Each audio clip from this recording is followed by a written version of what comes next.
దేవుని ప్రజలకు ఏదైనా సమస్య వచ్చినప్పుడు, దేవుని బిడ్డలకు ఏదైనా కష్టం వచ్చినప్పుడు చేయాల్సిన పని ఏంటంటే దేవుని సన్నిధికి వెళ్ళి మొర్ర పెట్టాలి, దేవుని సన్నిధిలో ప్రార్థించాలి.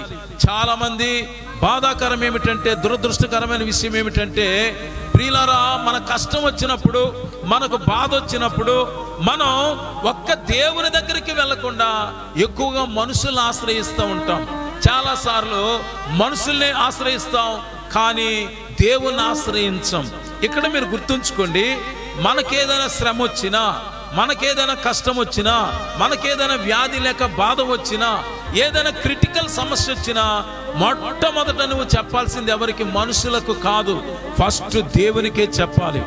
ఎందుకంటే ఆర్చేవాడు తీర్చేవాడు ఆయనే గనుక, ఆయన ఏదైనా చేయగలడు గనుక. ఒకవేళ నీ బంధువులు కొంతమేరకే నీకు పరిమితం, నీ భర్త గాని భార్య గాని కొంతమేరకే పరిమితం, కానీ ఆయన ప్రేమ శాశ్వతమైన ప్రేమ. అందుకనే బైబిల్ చెప్తుంది, శాశ్వతమైన ప్రేమతో నేను మిమ్మును ప్రేమించుచున్నాను అని సెలవిచ్చిన దేవుడు.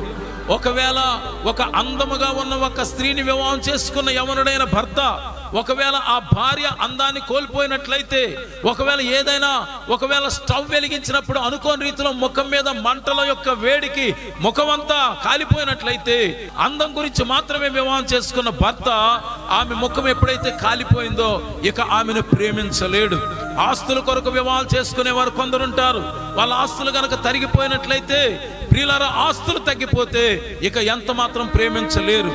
కానీ మనము నమ్ముతున్న యేసయ్య, మనం ఆరాధన చేస్తున్న యేసయ్య, ఈనాడు ప్రపంచమంతటా ఆరాధన చేయబడుతున్న యేసయ్య, పరలోకంలో పరిశుద్ధ దేవదూతల ఘనముల చేత పరిశుద్ధులు పరిశుద్ధులని కొని ఆడబడుచున్న యేసయ్య, ఆయన నీ బలమును చూసి కాదు, నీ అందాన్ని చూసి కాదు, నీ ఆస్తిని చూసి కాదు, నీ ఐశ్వర్యాన్ని చూసి కాదు, నీ వెనుకున్న జనమును చూసి కాదు, నీకున్న పదమును చూసి కాదు, నువ్వు బలహీనుడవని తెలిసినా, బలహీనురాలువని తెలిసినా నిన్ను దేవుడు ప్రేమిస్తూనే ఉన్నాడు. యేసు లాంటి ప్రేమ ఎవ్వరిలో లేదు. దేవునికి స్తోత్రం కలుగును గాక. హల్లెలూయా.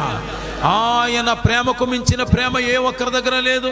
ఆయన బలహీనతల్లో కూడా ప్రేమిస్తున్నవాడు, నువ్వు తప్పిపోతున్నావని తెలిసిన ప్రేమిస్తున్నవాడు, నువ్వు పడిపోతున్నప్పటికీ నిన్ను ప్రేమిస్తున్నవాడు, నీ జీవితంలో ఎన్నోసార్లు దేవునికి దుఃఖాన్ని కలిగిస్తున్నా, ఎన్నోసార్లు దేవుని బాధ పెడుతున్నా, దేవునికి అసహ్యమైన కార్యాలు చేస్తున్నా, ఇంకా ఆయన నిన్ను ప్రేమిస్తూనే ఉన్నాడు.